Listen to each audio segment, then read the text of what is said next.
Uwo wari umunezero warangwa kw'ishengero rya Zion Temple Celebration Center Burundi, aho bari binjiye mu kibanza cabo kikwantisha gikuru c'iryo shengero inyuma y'imyaka 21 rishinzwe, nkuko bishikirizwa n'umwungere w'ishengero mu kwiza Laurent. Byari bitubabaje kumara imyaka 20 ishengero ribayeho ridafite ikibanza. Uyu munsi n'umunezero ntangere kuko tubonye ikibanza ca mariage, tubonye ahantu tuzakora Sainte Seine, tubonye ahantu tuzakora ibikorwa byose vy'ishengero. Icegera userukira imbere amategeko Zion Temple Celebration Center Burundi ati iyi tariki ntibagirwa mu buzima bw'ishengero.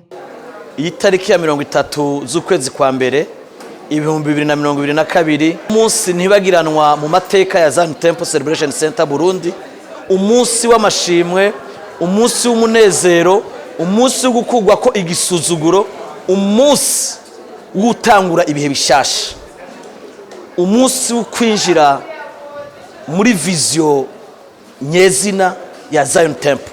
Umwe mu baserukiye amashengero magenzi ya Zion Temple Celebration Center Burundi atumirira buri wese ca mu kibazo kwizigira Imana. Nuko igihe cyose umuntu ahuye n'ingorane ari mu kwa c'Imana akwiye ubwa mbere gusenga no kwihangana kugira ngo atahure ic'Imana igomba gukorana nawe muri ivyo bihe bitoroshe, hanyuma kandi akizera ko inyuma yo guca mu bibazo hari intsinzi y'Imana. Ishengero Zion Temple Celebration Center rikaba rifite icicaro gikuru muri zone ya Ngagara ku metero 50 uvuye ku ibarabara ryitiriwe Melchior Ndadaye, ahari abana n'ishuri ry'igipolisi ENAPO.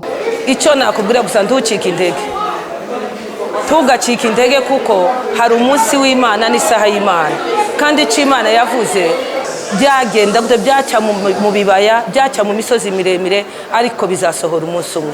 Navuga ngo abantu bose bari mu bibazo bitandukanye, komeza gusa wizigira Imana kuko hari inyishu nziza.